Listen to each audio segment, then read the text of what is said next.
Nahihirapan ka ba kung ano ang mga kailangan para makabili ng bahay? Parang ang dami. Ang hirap simulan. At minsan nakaka-stress. Pero alam mo ba, hindi naman kailangan maging komplikado. Kaya sa video na to, tutulungan kitang maintindihan ang step-by-step requirements para sa mga locally employed na kagaya mo. Para mas mapadali ang proseso. Pag ready ka nang mag-reserve ng unit, ito ang unang batch ng mga documents na kailangan mo. Kaya huwag kang mag-alala, simple lang ang mga ito.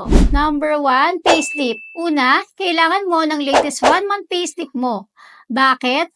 Ito ang magiging basihan para ma-verify ang iyong income na siyang magdidikta kung magkano ang kaya mong monthly payment. So make sure na updated at malinaw ang photocopy mo. Number 2, 2 valid IDs na photocopy. Dalawa ang kailangan. Company ID at isang government ID tulad ng UMID, driver's license o passport. Dapat malinaw ang photocopy at valid ang mga ito. Number 3, valid ID of spouse if married. Kung married ka, siguraduhin isama ang 2 valid IDs ng asawa mo. Kasama kasi sa legal process ng pagbili ng bahay. Proof of billing. Sa proof of billing naman, kahit utility bill like Meralco, water bill, ang mahalaga recent ito para matukoy ang address mo.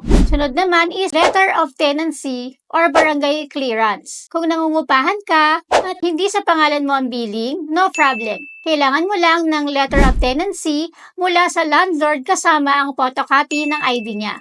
O kaya barangay clearance na nagpapatunay kung saan ka nakatira. Pagkatapos ng reservation, meron kang 30 days para kumpletuhin ang susunod na set ng documents.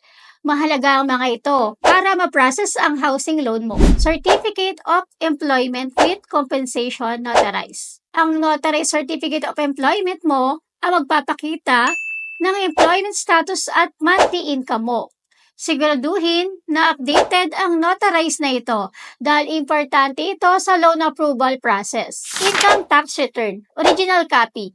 Kailangan din ng original copy ng ITR mo. Pinapakita nito na magbabayad ka ng tamang taxes at ito rin ang basihan ng bangko ng iyong credibility. 1x1 ID pictures, 4 pieces. Maghanda ka rin ng 4 na 1x1 ID pictures para sa mga forms at processing. Standard requirement ito, kaya mas maganda kung ready ka na. Pag-ibig ISAB or MDF, Member Data Form, dapat updated ito. Dahil dito, magiging basihan ng loan application mo under Pag-ibig Financing. Proof of civil status. Kung married ka, kailangan mo ng marriage contract. Kung single, Senomar. Kung may mga anak, sigurado yung ibigay ng birth certificates. Isang mahalagang reminder, ang bawat developer ay may sariling policies. Ang iba, hinihingi agad ang lahat ng requirements sa reservation. Pero ang iba naman ay mas flexible at nagbibigay ng grace period. Kaya tanungin mo agad ang policies ng developer para maiwasan ng hassle. Ngayon alam mo na ang mga kailangan? Ano pang hinihintay mo? Simulan na natin ang journey mo patungo sa dream home mo.